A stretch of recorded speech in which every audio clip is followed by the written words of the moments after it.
Welcome to Hotline TV, everybody. I'm John Mercurio. And I'm Amy Walter. Well, with all the different names in the news this week, we thought it's about time for an episode of Hotline's Hot Five. Yeah. Oh, that's right. The show where we tell you who's up and who is down. Are you ready? I am indeed. John Mercurio? I am indeed ready. All right. I believe that according to the rules of the Hotline's Hot Five, I will read you the names of two people. Okay. You will Two read people. me a question, and we will discuss.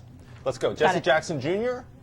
versus Charlie Rangel. All right, and I will be the Alex Trebek here. Please. Whose January will be worse? Interesting question about these two members. A bad January probably for both of them.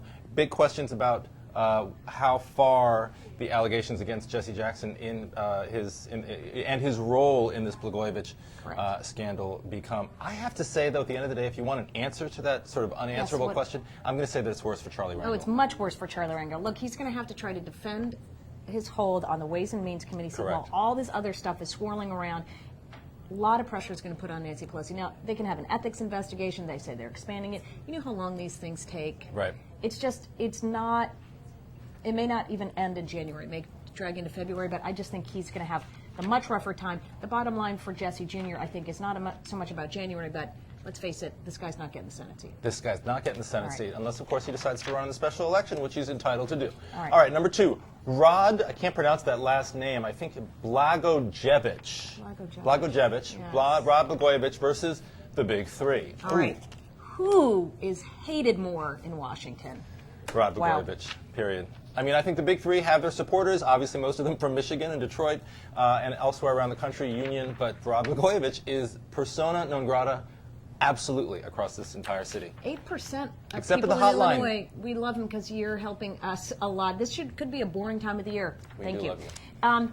Interesting to note, however, Big Three executives versus Big Three workers.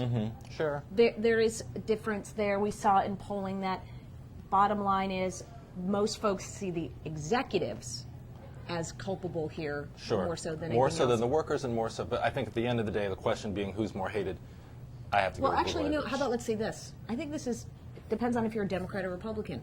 If you're a Democrat, you're like, you just lost us a seat. Who, If you're a Blagojevich? Republican, it's right, because this seat should have been filled to be easy, done. Now there's potential for special. Yeah. If you're a Republican, maybe you like Rod Blagojevich right now. He's helping you with your culture of corruption message, and maybe get a special election, Mark Kirk. And notably, it's the Big friend of the Republicans show. who voted strongly against the Big Three. So maybe we should divide that question up in the auto bailout thing. Maybe we should divide that question up. Democrats, Republicans. You're right. Okay. Democrats hate Blagojevich, but love the Big Three. Republicans love Blagojevich, hate the Big Three. Interesting. All Moving right. right along. George Ryan, former Illinois Governor George Ryan versus Caroline Kennedy.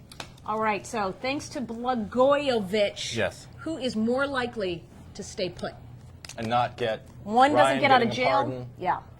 God, that's a tough one because they are both exactly likely to stay put. I think neither one is getting. Ryan's not getting out of jail. Caroline Kennedy is certainly not getting the Senate seat. I think, though, that Ryan was maybe more likely to actually get the pardon before the Blagojevich scandal broke than Caroline Kennedy was to get the Senate So seat. she was never going to get. I don't think she was ever Sure, going to get this. get it. There was too much of a drum roll or drum beat against her, including a very telling and poignant column on nationaljournal.com this week, Politiscope. So I would say Ryan. Good point. I'm going to stick with you on that one. Okay. Yeah. I appreciate because, that. Yeah. And I think that we'll see what ultimately happens. We sure okay. will. All right. Eric Holder, Attorney General designate Eric Holder, versus former President Bill Clinton. All right. Who is happier to be out of the spotlight right now? Oh, Eric Holder. Bill Clinton is never, ever happy to be out of the spotlight, whether it's good or bad. He loves it. He just loves it if you're talking about him. He just loves it. So I would say Eric Holder, not someone who's ever really sought out the limelight, always more of a low-key figure. Wasn't really happy with the way that this nomination was rolling along, although I think he's still favored for confirmation. I would say Holder. All right. But conflict of interest, never popular. It's going to be even tougher, especially now that we understand that perhaps Bill Clinton will be involved personally in the confirmation hearings of his wife. So will he have to come up and actually announce to the Senate that his conflicts of interest will not derail her or the goals of the United States? That does seem to be the intent of the Republicans who want to call him to the confirmation. I don't necessarily know if he gets called, though. You got to know when to hold her. No win to folder. Moving right along, our final one today: the American worker versus Alaska Governor Sarah Palin. All right. Which will be just a distant memory in 2012. Sarah Palin. Sarah Palin. Look, dude, all this talk about her running 2012 is ridiculous. Ask Joe Lieberman how successful he was running 4 years after he was the unsuccessful vice presidential candidate in 2000. Ask John Edwards how successful he was 4 years after running as the unsuccessful vice presidential candidate in 2004. So, look, these people, I know she has her following. I know she has a strong base in the conservative wing of the Republican Party. In 2012, if she runs, she will place a distant third or fourth. That is a prediction. You hear it now. Wow. I had to do it. I mean, you I had just to bring are it out. not even going to give her the time of day. Yes. I, meanwhile, think she's going to be around. Wow. I do. She is just too inviting, and the difference between those people you mentioned and Sarah Palin is an obvious one.